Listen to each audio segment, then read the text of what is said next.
గ్రౌండ్లో ఏం జరుగుతున్నదంటే ఎక్కడ కాంగ్రెస్ వాళ్ళు మరి మిగతా ప్రతిపక్షాల వార్డ్ మెంబర్లను అంటే కౌన్సిలర్లను కార్పొరేటర్లను తీసుకుపోతారని చెప్పి ఎవరికి వాళ్ళు క్యాంపులు పెట్టుకున్నారు.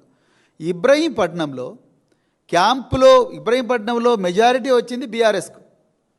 అందరికన్నా ఎక్కువ స్థానాలు బీఆర్ఎస్ చేతిలో ఉన్నాయి. వాళ్ళు రేపు ఎలక్షన్కు పోతే వాళ్ళ వెంబడి ఒక ఇండిపెండెంట్ స్వచ్ఛందంగా నేను మీ వెంబడే ఉంటానని వచ్చారు. వాళ్ళందరూ క్యాంపులో ఉంటే వాళ్ళు ఎక్కడ క్యాంపులో ఉన్నారో టెలిఫోన్ ట్యాపింగ్ల ద్వారా అదేవిధంగా సర్వైలెన్స్ టూల్స్ ద్వారా కనుక్కొని అక్కడికి లోకల్ పోలీసు వాళ్ళని పంపించారు. ఇంత దౌర్జన్యం ఎందుకు సార్? పోలీసు వాళ్ళ డ్యూటీ ఏంది? ఎవరు క్యాంపులు పెట్టుకుంటుంది వాళ్ళ ఇష్టం, వాళ్ళు క్యాంపులలో ఉంటారు. వాళ్ళు ఏమైనా మర్డర్లు చేసి క్యాంపులో కూర్చున్నారా?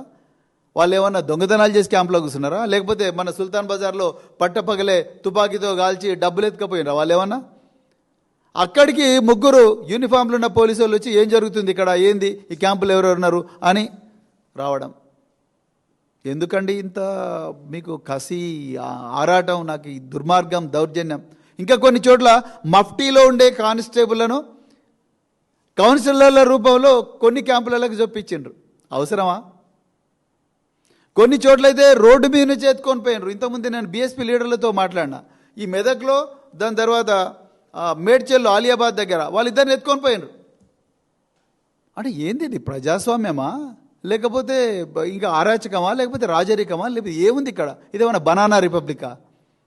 తెలంగాణ పోరాటాలు చేసి 1300 మంది అమరవీరులు మరి కేసీఆర్ గారి నాయకత్వంలో విరోచిత పోరాటం చేసి తెచ్చుకున్న తెలంగాణలో ఇంత దుర్మార్గమా? ఎక్కడ పడితే అక్కడ కార్పొరేటర్లు, ఇండిపెండెంట్లు ఉన్న వేరే పార్టీలున్న వెంటనే గుంజుకపోయి వస్తున్నారంటే పోలీసు వాళ్ళని అడ్డం పెడుతున్నారు. ఎట్లా వీలవుతుంది ఇది? ఏమన్నా న్యాయమా? అదేవిధంగా చేర్యాలలో